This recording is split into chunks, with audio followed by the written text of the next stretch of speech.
అమరావతి రాజధానికి సంబంధించి ముఖ్యమంత్రి చాలా సీరియస్గా వర్క్ చేస్తూ ఉన్నారు.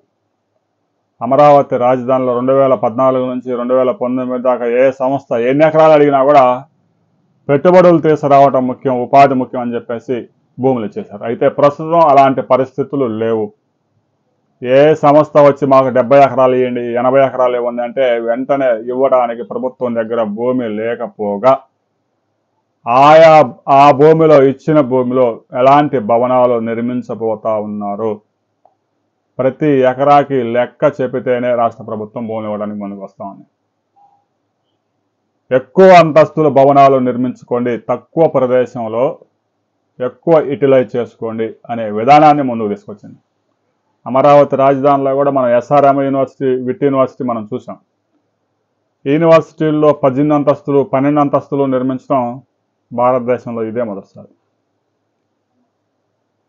ఒక 8 అంతస్తులు 9 అంతస్తులు 10 అంతస్తులు ఐఐటి భవనాలు చూసాం, కానీ ఒక ప్రైవేట్ యూనివర్సిటీ వాళ్ళకి ఇచ్చిన భూమిని గరిష్టంగా ఉపయోగించుకున్నది. టెక్నాలజీ చాలా అందుబాటులోకి వచ్చింది, హై స్పీడ్ లిఫ్ట్లు కూడా వచ్చాయి. తక్కువ భూమిలో ఎక్కువ అంతస్తులు వేసుకొని భూమిని సద్వినియోగం చేసుకోవాల్సిన అవసరం ఉంది. యూనివర్సిటీ అనగానే 200 ఎకరాలు 300 ఎకరాలు 2300 ఎకరాలు అంటే సాధ్యం కాదు. దేశంలో జనాభా పెరిగిపోతా ఉంది, 143 కోట్లు అంటున్నారు. భవిష్యత్తులో ఇది 170 కోట్ల దాకా పోయే అవకాశం ఉంది. అమరావతి రాజధానిలో కూడా 100 ఎకరాలు ఇవ్వడానికి ప్రభుత్వం దగ్గర భూమి లేదు. ఉన్న భూమిని సద్వినియోగం చేసుకోండి. 5 అంతస్తులు నిర్మాణాలకు అలవాటు పడిపోయి ఉన్నారు. G+5 G+12 G+18 భవనాలు నిర్మించుకోండి. కావలసినంత స్పేస్ వస్తుంది.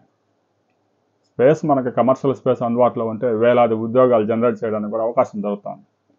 అలాంటి పరిస్థితుల్లో రాష్ట్ర ప్రభుత్వం భూముల కేటాయింపు విషయాలు మాత్రం చాలా ఆచితూచి వ్యవహరించడంతో పాటు భూమి కేటాయించిన 36 నెలల్లో కనుక మీరు ప్రాజెక్టు పూర్తి చేయకపోతే భూమి మరలా ప్రభుత్వం తీసుకుంటుంది అనే విషయాన్ని కూడా స్పష్టంగా చెప్తా ఉన్నారు. అందుకే గతంలో మాదిరి కాకుండా ఇప్పుడు వస్తున్న ఏవైతే investments 3 star hotels 5 star hotels, తర్వాత బిట్స్ యూనివర్సిటీతో పాటు ఎన్టీఆర్ క్యాన్సర్ హాస్పిటల్, ఇలాంటివన్నీ కూడా వెంటనే పనులు ప్రారంభించాయి.